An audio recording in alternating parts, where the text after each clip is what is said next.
नमस्कार, म आज तपाईहरुलाई ब्रिलियन्ट पब्लिकेसन अर्थात इजी विद्या नेपालले प्रोभाइड गरेको स्कुल इन्फर्मेसन सिस्टम अर्थात स्कुल म्यानेजमेन्ट सफ्टवेयरमा स्टुडेन्टको ब्याच अपग्रेड अर्थात पुरानो एकाडेमिक इयरको अर्थात पुरानो ब्याचको स्टुडेन्टहरुलाई नयाँ ब्याचको क्लास अपग्रेड कसरी गर्ने भन्ने विषयमा यो भिडियो बनाउन गएको छु। यसको लागि मैले मेरो सफ्टवेयर ओपन गर्न गएको छु। जस्तो यहाँ यो सफ्टवेयर छ। यो सफ्टवेयरमा सबभन्दा पहिले मैले ब्याचमा क्लिक गरेर हेर्दाखेरि 2078 यहाँ रनिङ देखिएको छ। अब मैले 2078 को फाइनल एक्जामिनेसन लिइसकेपछि रिजल्ट आउट गरिसकेपछि मैले अब नयाँ सेसन अर्थात 2079 को लागि नयाँ ब्याच क्रिएट गरेर मैले 78 को अर्थात 2078 को स्टुडेन्टलाई 79 मा लानुपर्ने हुन्छ ब्याच अर्थात क्लास अपग्रेड गरेर। त्यसको लागि ब्याच में क्लिक गरेर शो गरिसकेपछि यहाँ ब्याच देखिनेछ र रनिङ ब्याचलाई अर्थात लास्ट इयर को 2078 को ब्याचलाई तपाईहरुले डबल क्लिक अर्थात राइट क्लिक गरेर एडिट गरेर यसको स्ट्याटसमा गएर यसलाई चाहिँ आउटडेटेड गरेर सेभ गरिदिनु होला। सेभ गरिसकेपछि यहाँ देख्न सक्नुहुन्छ अब सबै ब्याचहरु हाम्रो स्ट्याटस चाहिँ आउटडेटेड भएर बसेको छ र अब नयाँ ब्याच अर्थात 2079 अहिलेको रनिङ ब्याच मैले क्रिएट गर्नको लागि न्यूमा क्लिक गर्न गइरहेको छु। यसरी तपाईहरुले पनि न्यू बटनमा क्लिक गर्नु होला। नयाँ ब्याच क्रिएट गर्नको लागि न्यू बटनमा क्लिक गरिसकेपछि यहाँ ब्याचको नेम भनिएको चाहिँ सोधेको छ। ब्याचको नेम दिनु होला। अहिले मैले 2079 दिन गइरहेको छु। स्ट्याटस रनिङ छ, ठीक छ। त्यसैगरी स्टार्ट नेपाली डेट मेरो ब्याचको डेट भनेको मेरो जेठको 2 गतेबाट अर्थात जेठको 1 गतेबाट मेरो स्टार्ट भएको थियो भनेपछि मैले यसको एन्डिङ चैतको 30 गते गएर गर्न गइरहेको छु। अर्थात यो डेटलाई चाहिँ तपाईहरुले पछि पनि चेन्ज गर्न सक्नुहुन्छ। तपाईको एकाडेमिक सेसन अर्थात एकाडेमिक इयर कहिलेसम्म जान्छ त्यो अनुसार तपाईले डेट यो लम्ब्याउँदै जान सक्नुहुनेछ अर्थात एडिट गर्न सक्नुहुनेछ। अहिले मैले यसलाई सेभ गर्न गइरहेको छु। यसलाई सेभ गर्दैको छु। सेभ गर्दिसकेपछि यसमा do you want to fresh the record भनेर आएको छ। यस गरिसकेपछि यो ठाउँमा देख्न सक्नुहुन्छ तपाईहरुले 2079 मेरो क्रिएट भएको छ र 78 मा अर्थात 2078 ब्याचमा जतिवटा क्लासहरु थियो अटोमेटिक यहाँ क्रिएट भइसकेको छ क्लासहरु र टोटल स्टुडेन्ट 0 छ। अहिले हामीले स्टुडेन्ट जोडिएको छैन। अब हामीले क्लास 1 को स्टुडेन्टलाई 2 मा 2 को लागि 3 मा यसरी चाहिँ क्लास अपग्रेड गर्न गइरहेका छौं अर्थात 2078 मा भएको स्टुडेन्टलाई 2079 मा लिन गइरहेका छौं। यसको लागि यदि तपाईको 2079 मा रहेको क्लासहरुमा जस्तो 14 वटा क्लास छ। यो क्लासहरु कुन छ भनेर हेर्नको लागि तपाईले क्लासमा क्लिक गर्नु होला। यो क्लास बटन दिएको छ। यहाँ क्लास बटनमा क्लिक गरिसकेपछि यो ठाउँमा देख्न सक्नुहुन्छ प्ले ग्रुप टु क्लास 10 सम्म मेरो 14 वटा क्लासहरु छ। टोटल क्लासमा डिफल्टमा एउटा सेक्सन आएको छ। यदि तपाईलाई एउटा भन्दा बढी सेक्सन चाहिएको छ भनेपछि सेक्सन थप्नु होला। पहिले क्लासमा सेक्सन थप्नको लागि तपाईले कुन क्लासमा तपाईलाई सेक्सन आवश्यक छ। जस्तो मलाई क्लास 6 मा सेक्सन चाहिएको छ भनेपछि मैले यो क्लासलाई सिलेक्ट गरेर अर्थात क्लिक गरेपछि सिलेक्ट गर्न सक्नुहुन्छ तपाईले क्लासलाई र राइट क्लिक गरेर एडिट गर्ने अर्थात तपाईले डबल क्लिक गर्ने बित्तिकै यहाँ तपाईको new edit class section class and section भनेर देख्न सक्नुहुन्छ। यो ठाउँबाट तपाईले एड सेक्सन यो क्लास देखिएको छ। कुन क्लास तपाईले सिलेक्ट गर्नु भएको छ त्यो क्लास यो ठाउँमा देखिएको छ। जस्तो मैले क्लास 6 सिलेक्ट गरेको छु। यसमा मैले डिफल्टमा सेक्सन ए छ र सेक्सन ए बाहेकको अरु मल्टिपल सेक्सन अर्थात एक भन्दा बढी सेक्सन छ भने तपाईले यहाँबाट एड सेक्सन थप्न सक्नुहुन्छ। जस्तो मैले बी पनि थप्न गइरहेको सेक्सन बी थप्न गइरहेको छु र यसलाई मैले एड गर्ने बित्तिकै ए र बी देखिएको छ। अब यसलाई सेभ गरेर यसरी तपाईहरुले सेक्सन एड गर्न सक्नुहुन्छ।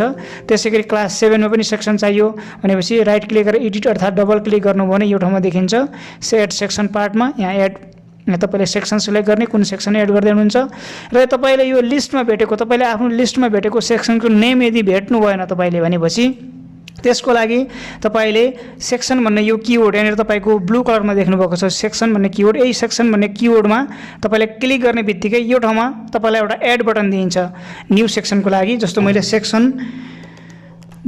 अहिले सेक्सन सी एड गर्न गइरहेको छु। सेक्सन सी मैले एड गर्न गइरहेको छु। मैले एड गरे यसमा यो बटनमा मैले एड गरेर मैले यसमा चाहिँ लिस्टमा राखेको छु तर मलाई अहिले चाहिँ आवश्यक छैन अर्थात मैले क्लासमा एड गरेको छैन यो सेक्सन। यसले मलाई यसरी क्लोज गरिदिएको छु अहिले। त्यसैगरी यदि तपाईलाई क्लास आवश्यक पर्यो क्लास 10 बाहेक अथवा क्लास 11 थप्नु पर्यो भनेपछि तपाईले न्यू गर्ने क्लास एड गर्नको लागि क्लासमा न्यू गर्ने। त्यसैगरी यो ठाउँबाट तपाईले क्लासमा गएर यहाँबाट तपाईले हेर्न सक्नुहुन्छ क्लास 10 यहाँ लिस्टमा छ। त्यसैगरी क्लास 11 छैन भनेपछि तपाईले यो ठाउँमा क्लास नेम भन्ने किवर्डमै अघि हामीले जुन सेक्सन एड गरेको थियो त्यसरी नै यहाँ तपाईले क्लास एड गर्न सक्नुहुन्छ। त्यसको लागि यो ठाउँमा क्लास नेममा क्लिक गर्नु होला। क्लिक गरिसकेपछि मैले 11 को लागि XI अर्थात् रोमनमा मैले क्लास 11 मैले एड गरेँ।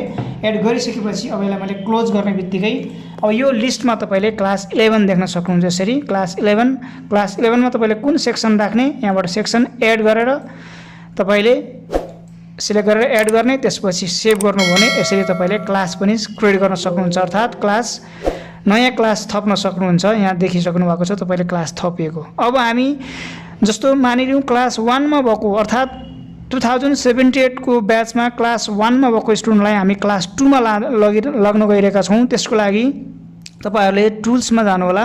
टुल्समा गइसकेपछि स्टुडेन्ट ब्याच अपग्रेड भन्ने छ। यो ठाउँमा स्टुडेन्ट ब्याच अपग्रेडमा गएर तपाईहरुले यहाँ दुईटा सेक्सन देख्न सक्नुहुन्छ। तपाईले स्टुडेन्ट फ्रम अर्लियर ब्याच र स्टुडेन्ट टु न्युअर ब्याच भन्ने छ। स्टुडेन्ट फ्रम अर्लियर ब्याच भनेको लास्ट इयरको ब्याच। लास्ट इयरको ब्याच तपाईले यो ठाउँमा क्लिक गर्ने बित्तिकै सिलेक्ट गर्न सक्नुहुन्छ। यहाँबाट 2078 भनेर लास्ट इयरको मसँग सेक्सन भनेको एउटा थियो क्लास 1 मा। क्लास 1 मा मसँग भएको टोटल स्टुडेन्ट भनेको यहाँ देख्न सक्नुहुन्छ 43 स्टुडेन्ट थियो। 43 स्टुडेन्टमा मैले 43 स्टुडेन्टलाई अहिले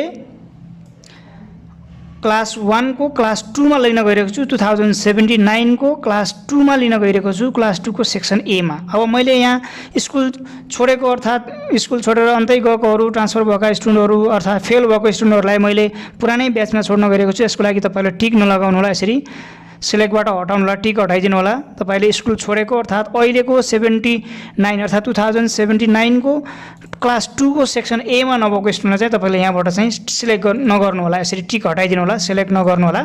यसरी गरिसकेपछि यो ठाउँमा चाहिँ एकचोटि भेरिफाई गरिहाल्नु होला।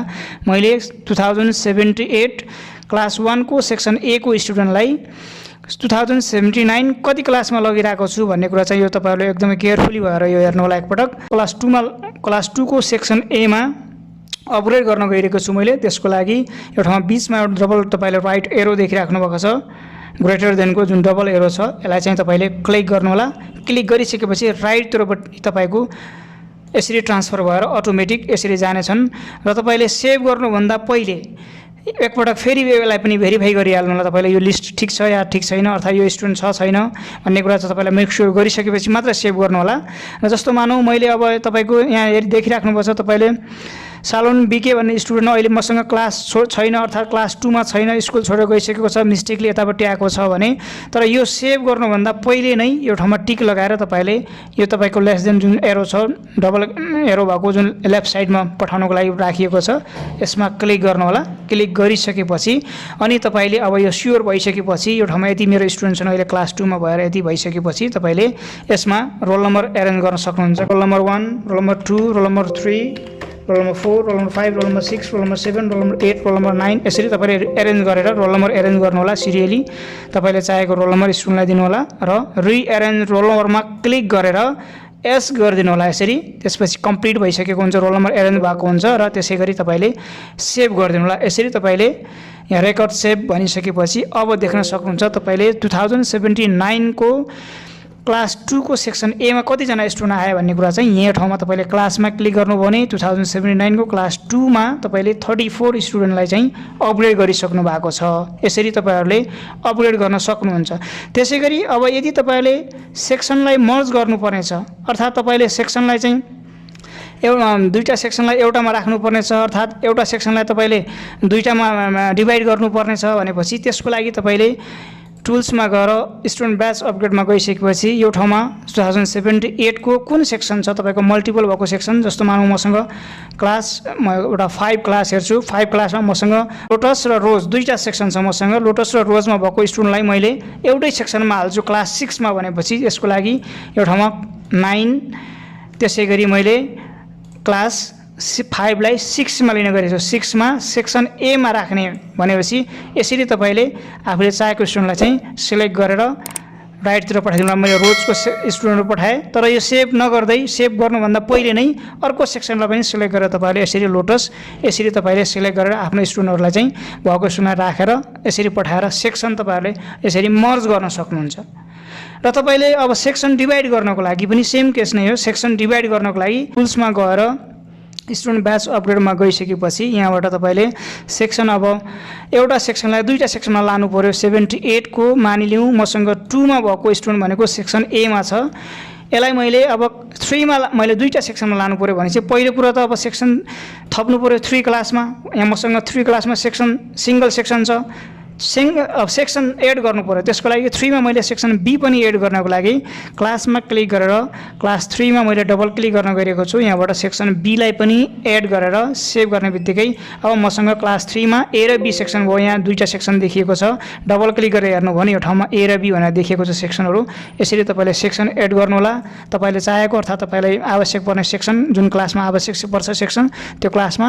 त्यसपछि अब तपाईले टुल्समा गएर स्टुडेन्ट ब्याच अपग्रेड गर्दाखेरि यो ठाउँमा जस्तो 2078 को मैले क्लास 2 को सेक्सन ए को स्टुडेन्टलाई मैले 79 को अर्थात् 2079 को क्लास 3 को सेक्सन ए र बी मा डिभाइड गर्दैछु भन्ने कुरा चाहिँ यहाँ तपाईले हेर्न सक्नुहुन्छ। अब यो ठाउँमा सेक्सन ए मा राख्दाखेरि जस्तो सेक्सन ए मा चाहिँ कुन राख्ने तपाईले कुन स्टुडेन्ट छन् सेक्सन ए मा भएकोलाई मात्र सिलेक्ट गर्नु होला, अरूलाई चाहिँ टिक हटाइदिनु होला। तपाईले टिक हटाएको स्टुडेन्टहरु चाहिँ उता पठाउन मिल्दैन, त्यो कारणले गर्दाखेरि तपाईले यसरी हटाइदिनु होला। टिक चाहिँ सेक्सन ए मा नभएको स्टुडेन्टलाई चाहिँ टिक हटाइदिनु होला। यसरी मैले हटाएर यसरी राख्न गइरहेको छु। त्यसपछि मैले यो ठाउँमा हेर्न सक्नुहुन्छ तपाईले अब रोल नम्बर यहाँबाट तपाईले एरेन्ज गरिदिनु होला। यसरी सिरियली रोल नम्बर एरेन्ज गरेर सेभ गरिदिनु होला यसरी। त्यसपछि एस गरिदिनु होला। एस गरिदिसकेपछि अब त्यसैगरी अब बाँकी रहेको स्टुडेन्टलाई अब मैले बी सेक्सनमा हाल्नु पर्ने हुन्छ। बी सेक्सनमा अब बाँकी रहेकोलाई तपाईले यसरी सिलेक्ट गरेर अब ड्रप आउट अर्थात् छोडेको स्टुडेन्टलाई चाहिँ तपाईले यसरी सिलेक्ट गरेर फेरि सेक्सन बी मा पठाएर यहाँबाट रोल नम्बर एरेन्ज गरेर तपाईहरुले यसरी सजिलैसँग पुरानो ब्याचमा भएको स्टुडेन्टलाई नयाँ ब्याच अर्थात् नयाँ एकाडेमिक सेसनमा सजिलैसँग क्लास अपग्रेड गरेर आफ्नो नयाँ सेसनलाई स्टार्ट गर्न सक्नुहुन्छ। यसरी नै तपाईहरुले यो स्कुल म्यानेजमेन्ट सफ्टवेयरबाट इजिली रिजल्टहरु सम्पूर्ण अरु भिडियोहरु हेर्नु होला। तपाईहरुले रिजल्टदेखि लिएर बिलिङको कामहरु पनि गर्न सक्नुहुनेछ।